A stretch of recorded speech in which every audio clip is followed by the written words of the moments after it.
Тұрақтылықтың негізгі діңгегі ауызбіршілік. Халқымыз бақыт пен берекенің бастауы бірлікте екенін білген. Өйткені біз алтау ала болса ауыздағы кетеді, төртеу түгел болса төбедегі келеді. Бірлігі жоқ ел тозады, бірлігі күшті ел озады деген аталы сөзбен сусындаған елміз. Болашағымыздың жарқын болуы бүгінгі бірлігімізге тікелей байланысты.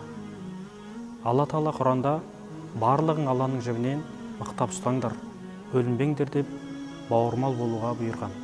Мұхаммед пайғамбар оған Алланың игілігімен сәлем болсын. Ауызбіршілікте Алланың мейірімі, бөлінуде қаһар бар деп ынтымақ пен бірліктің мәнін ашып көрсеткен.